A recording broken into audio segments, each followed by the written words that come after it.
आज हम आपके सामने एक स्किल परफॉर्म करेंगे जो एक फायर एक्सीडेंट हुआ था उसके रिलेटेड है और मैं लॉयर का रोल निभाऊंगा। मैं राठौर लक्ष्मण, मैं बिल्डर का रोल निभाऊंगा। मैं नकुम संदीप, मैं जज का रोल प्ले करूंगा। मैं राठौर सुरेश, मैं गवर्नमेंट ऑफिसर का रोल निभाऊंगा। आज का मुकदमा पेश किया जाए। गुड मॉर्निंग माय लॉर्ड, मैं आज आपके सामने एक ऐसा केस लेके आया हूँ जिसको सुन के आपके रोंगटे खड़े हो जाएंगे। मैं बात कर रहा हूँ 24 मई 2019 की सूरत के एक तक्षशिला बिल्डिंग में पूरा स्ट्रक्चर जल के राख हो गया और उसमें 19 बच्चे घायल हो गए और 22 बच्चे की जान चली गई जिसमें मेरा भी एक बच्चा था। तो मैं उस केस के सिलसिले में मैं मेरे सस्पेक्टेड को कटघर में बुलाने की इजाजत चाहता हूँ माय लॉर्ड। इजाजत है। नमस्ते सर। क्या आप बिल्डर है जो तक्षशिला बिल्डिंग आपने बनाया था? हाँ, मैंने बनाया था, मैं बिल्डर हूँ। आपने गवर्नमेंट से अप्रूवल लिया था? पूरे अप्रूवल लेके ही बनाया था। और फायर एंड सेफ्टी डिपार्टमेंट से क्लियरेंस लिया गया था? लिया था, आपके गवर्नमेंट ऑफिसर ने ये दिया था।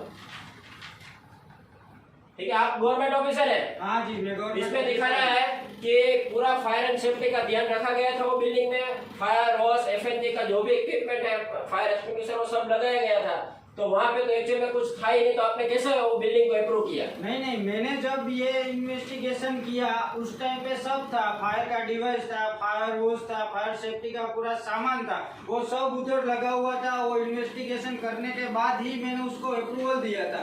और ये जो आग लगी है वो एसी के शॉर्ट सर्किट की वजह से आग लगी है और वो नीचे के माले में लगी है और आग फैली है, ऊपर तक गई। जहाँ बच्चे पढ़ाई कर रहे थे वो स्ट्रक्चर था, मैंने इसको परमिशन ही नहीं दिया था। वो तीसरे माले पे, मैंने तो 2 माले का ही परमिशन दिया था, तो इसने तीसरा माला बनाया ही क्यों?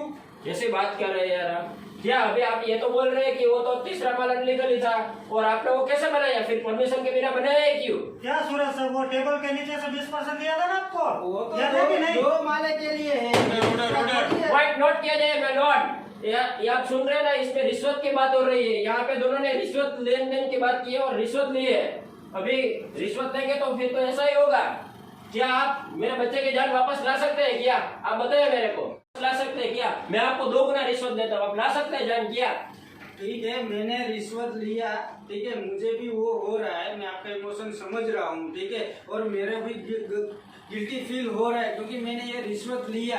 रिश्वत लेके मैं इतने सारे बच्चों का जान गंवाया, वो मुझे भी है, ठीक है। लेकिन मैं आपको यही बोलना चाहता हूँ कि आप एक एजुकेशन पर्सन है, ठीक है, तो आपने पहले वो बिल्डिंग सेफ तरीके से वो इंफ्रास्ट्रक्चर बना है कि नहीं बना है, वो पहले आपको देखना चाहिए, उसका मुआवजा करना चाहिए था कि मेरा बच्चा उधर पढ़ाई कर रहा है वो सही है कि नहीं है, उधर फायर का सब सेफ्टी का सामान लगा है कि नहीं है, उधर फायर हाउस है, अगर कुछ इमरजेंसी होगा तो उसको रेस्क्यू कैसे किया जाएगा, वो सब इक्विपमेंट है कि नहीं है, वो सब आपको एक बार उधर देखना था। उसके बाद बच्चे को उधर पढ़ाई के लिए भेजना था। अगर ऐसा आप नहीं देखोगे, ऐसा मुआवजा नहीं करोगे तो ऐसा हादसे होते रहेंगे, ऐसे हादसे होते रहेंगे और ऐसे ही तो बच्चे मरते रहेंगे, उसमें हम कुछ नहीं कर सकते। यार, बात तो आपका भी सही है कि मैं एक एजुकेटेड लॉयर होते हुए भी ये नहीं जान पाया कि वो पूरा बिल्डिंग अनलीगली खड़ा है, ऊपर लकड़े का स्ट्रक्चर है और पूरा जो इंफ्रास्ट्रक्चर है वो अनलीगली बना है और उसमें आने जाने के लिए रास्ता है कि तो और फिर मैंने ऐसे बिना सेफ्टी का इंफॉर्मेशन, बिना सेफ्टी का कंफर्मेशन किए हमने बच्चों को भेज दिया। तो फिर ये आम जनता को कैसे पता चलेगा यार? उसको तो अवेयरनेस होगा ही नहीं क्योंकि मेरे पास नहीं था, तो उसको कैसे पता चलेगा कि फायर सेफ्टी से पूरा सज्ज है कि नहीं है? तो मैं सरकार से रिक्वेस्ट करना चाहता हूँ कि ये सब आम जनता में उसकी जागरूकता है।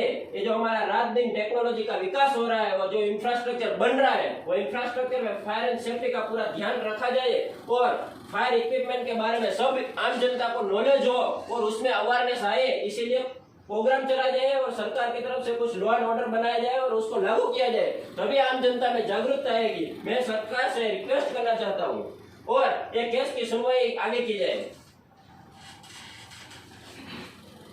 सबूतों और गवाहों को मद्देनजर रखते हुए अदालत ये हादसे के इन्वेस्टिगेशन के लिए कमेटी की नियुक्ति करेगी और जब तक उसका रिपोर्ट नहीं आ जाता तब तक इन दोनों को कस्टडी में रखने का आदेश देती है। और रही बात फायर सेफ्टी अवेयरनेस की, तो दिन रात डेवलप हो रहे इंफ्रास्ट्रक्चर पर निगरानी रखने के लिए एक लॉ लागू किया जाएगा और किसी भी इंफ्रास्ट्रक्चर में फायर इक्विपमेंट नहीं होगा उसको अप्रूव ही नहीं किया जाएगा।